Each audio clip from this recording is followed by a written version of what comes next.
All right, so we're still studying measures of variability, as in how spread apart is our data. We've already talked about IQR, so this time we're going to talk about the MAD. The MAD stands for mean absolute deviation. So let's talk about those words a little bit. Now, I know that we've had talked about the mean in your class, and that the mean is just another word for something else we might have learned before called the average. In this case, it's no difference. So the mean is the average, so we're looking for the average absolute deviation. And the word deviation means difference. So, so for example, if I have some deviation from other teachers, then that means I'm different than other teachers. So in this case, I'm really looking for the average difference, and that's it. Well, then what am I finding the difference between? So I have over here written down the mean that we've talked about in measures of centers. And I've calculated that the mean here is 6.79, which I've drawn a line over here to represent where the mean is. So the difference that we're talking about here, the deviation that we're talking about, really is how far apart is this point away from the mean. So how far apart is this point from the mean? And also, how far apart is this point away from the mean? And also, how far is this point away from the mean? And so on and so on and so forth. I want to know how far is each one of these points away from the mean. That's the deviation. And then I want to find out how far is it on average. As in, if I drew all of these arrows, how long is that arrow on average? What is the typical arrow going to be? And so, okay, so for example, for this arrow, how would I find the difference? How would I find how long this arrow is? Well, we kind of talked about that in interquartile range, that to figure out what the difference is between 2 points, all I have to do is subtract. So over here I have 13 and over here I have 6.79, so I don't even need to know which one to come first. I just know 13 is bigger than 6.79, so I'm going to take 13 and minus 6.79. And that will give me some numbers to represent how big this is. And so how would I find this point though? Well, this point is 6, and it's smaller than the mean, 6.79. So instead of doing the whole absolute value and like figuring out what the negative is, what it means, and so forth, I'm always just going to take the bigger number minus the smaller number. So for example, here I have the bigger number, which is the mean, 6.79, minus the smaller number of 6, which will represent how long this arrow is.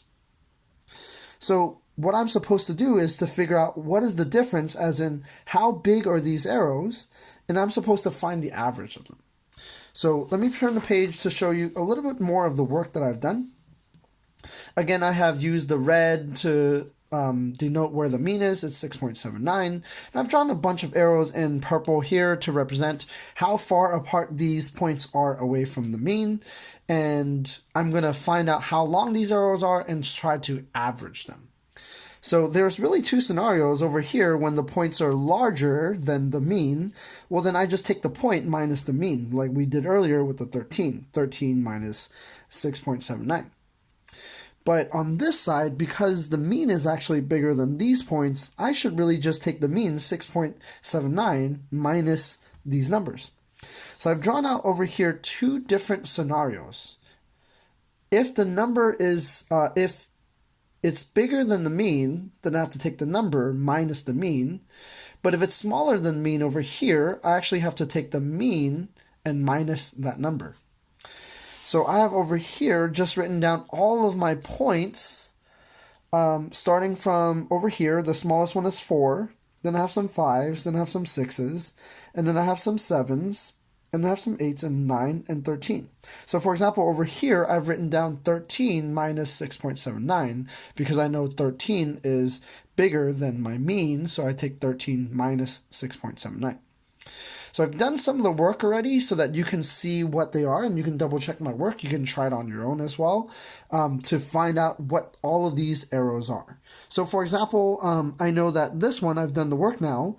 This one is going to be 6.21 long. This arrow here is 6.21. This arrow here, away from the 4, pointing to the 4, this one is 2.79. Or, yes, 2.79. So I can see that each one of these arrows represent one of these numbers. In order to find the mean or the average size of the arrow, what I'm going to have to do is over here. I'm trying to find the MAD, which just means the average size of all of the arrows. So I know how big the arrows are because I've done all the math. So I just have to add up all of those arrows, add up all of these numbers that I've written down here, which is over here in this parentheses. And then I have to divide that, because remember, to find the average of something, I have to take those numbers, say there's 4 numbers for me to add, I have to divide that by the number of numbers. So if I'm adding 4 numbers together, then I have to divide it by 4. In another situation, if I have, let's just say, 3 numbers to add, then I would have to divide that by 3. Well then, so how many numbers did I have to add? Well, let's count the arrows. I have 1, 2, 3, 4, 5, 6, 7. Well, I can count all the arrows, but it really is just, I have 1 arrow for every single one of these points. So it's just really the number of points. Well, so over here I have 19 points. And so I know that I should have 19 arrows. So after I've added all of these numbers, all of these sizes of the arrows, all I have to do is divide it by 19. And so I have found if I take that and I divide that by 19, I will actually get 1.18, which represents the MAD. Well, then let's take a moment to think about what that means. What that means is over here, I have a bunch of different arrows, but if I was to choose any one of those arrows, the average size of them would be about 1.18. So this arrow, so that means that most of the numbers are actually right around here, about 1 away from the mean. And you can see this is true. Most of the numbers are surrounding over here, about 1 away from the mean. So it's over here, it's over here. This is the area that most of the points are. That's what the MAD tells you.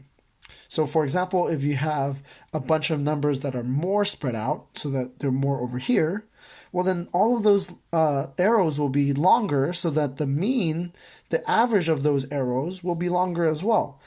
Unlike in this case, everything is kind of bunched together, so that's why my mean, my average arrow size, is actually kind of small. It's actually 1.